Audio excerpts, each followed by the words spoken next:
Veja o que diz a palavra do Senhor Jesus lá no livro de Marcos, no capítulo 9, no versículo 14, que diz assim, o jovem lunático, que diz assim a palavra de Deus, versículo 14, capítulo 9, versículo 14.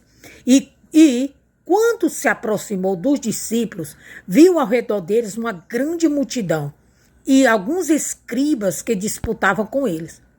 E logo toda a multidão, vendo-o, ficou espantada. E correndo para eles, o saudaram.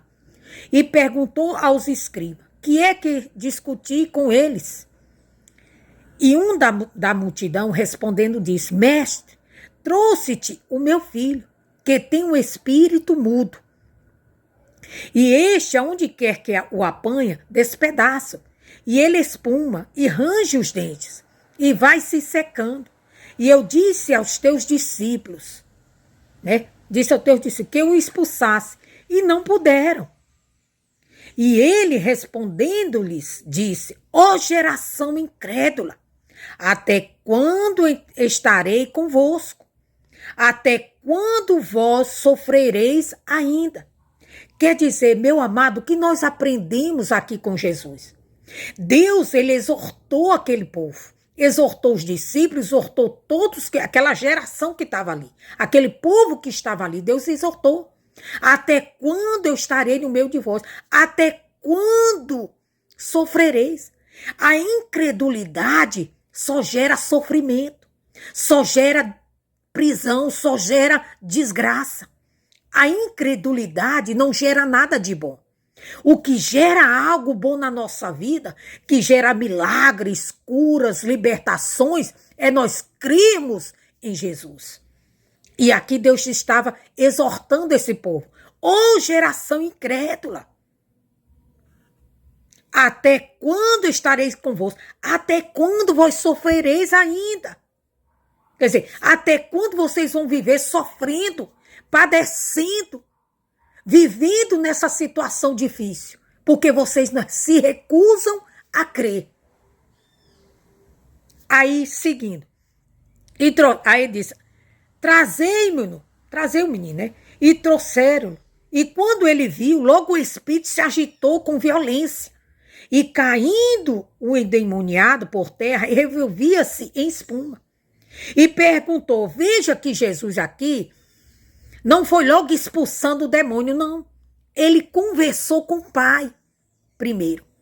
A palavra de Deus diz que nós não temos que colocar a mão na cabeça de ninguém precipitadamente. Não, Deus é muito cuidadoso.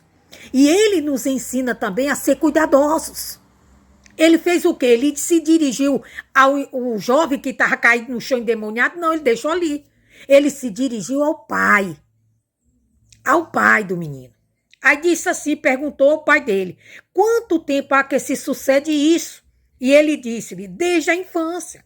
E muitas vezes o tem lançado no fogo, na água, para o destruir. Mas se tu podes fazer alguma coisa, tem compaixão de nós e ajuda-nos.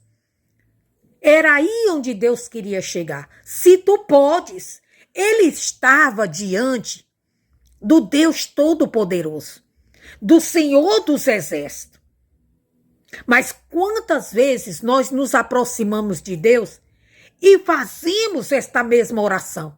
Fazemos esse mesmo pedido de quê? Senhor, se tu podes me curar, me cura. Se é da tua vontade, me cura. Isso é oração de pessoas que não está crendo que Deus quer e Deus pode. Por isso que ora e o mal permanece. E a doença não é curada, não é liberto. O sofrimento permanece. Por quê? Porque é oração de dúvida. E Jesus disse que aquele que duvida é semelhante às ondas do mar, que vai e volta e nada recebe de Deus. Não tem como Deus responder uma oração que está sendo feita com dúvida, com incredulidade. Não. Deus responde mediante a nossa fé. Nós precisamos crer que Deus quer nos salvar, que Deus quer nos curar, que Ele quer nos libertar. Ele quer. Aí ele diz mais, né? E Jesus disse-lhe, veja a resposta do Senhor Jesus para esse homem. Se tu podes crer, tudo é possível ao que crê. Deus disse, olha, se tu podes não. Se tu crê, tudo é possível ao que crê. Versículo 24. Logo o pai do menino, clamando com lágrimas, disse, eu creio, Senhor, ajuda a minha incredulidade. Veja que a oração desse pai mudou.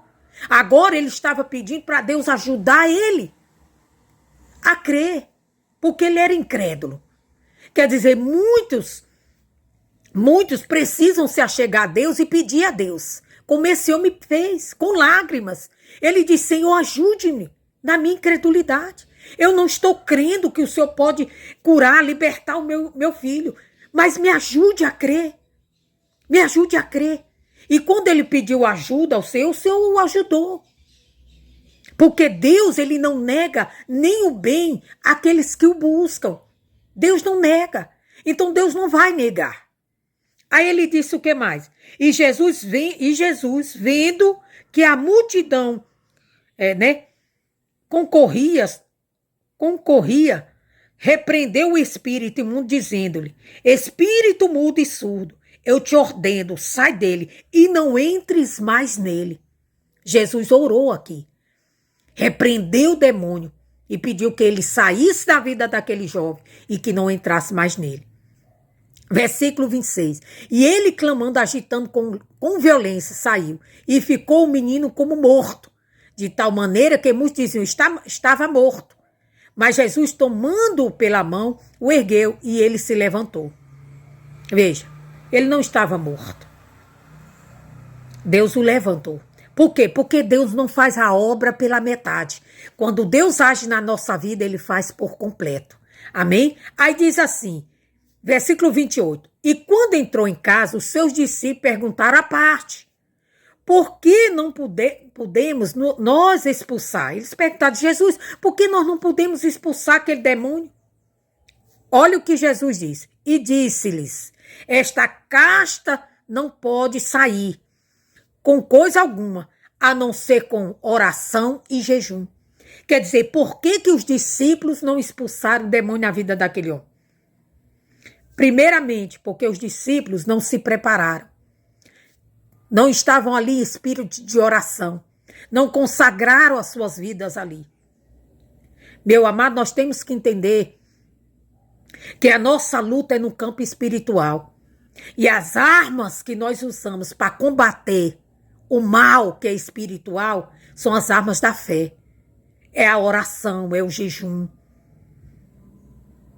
Então nós precisamos nos preparar. Muitos não estão se preparando e saem colocando a mão na cabeça de qualquer um, mas não estão preparados. E o que vai acontecer? Nada. Não acontece nada. A pessoa entra e sai da igreja com o demônio. Por quê? Porque a pessoa não se preparou. Reunião de libertação, onde as pessoas vão ali possessas, vão ali enfermas, doentes. Quem está à frente do trabalho, quem está ali para ser instrumento de Deus, tem que preparar, tem que se preparar. Com o quê? Com oração e jejum. Tem que estar ali no espírito. No espírito, para fazer uso das armas espirituais. Amém? Que Deus possa, meu amado, falar muito mais ao teu coração, em nome do Senhor Jesus.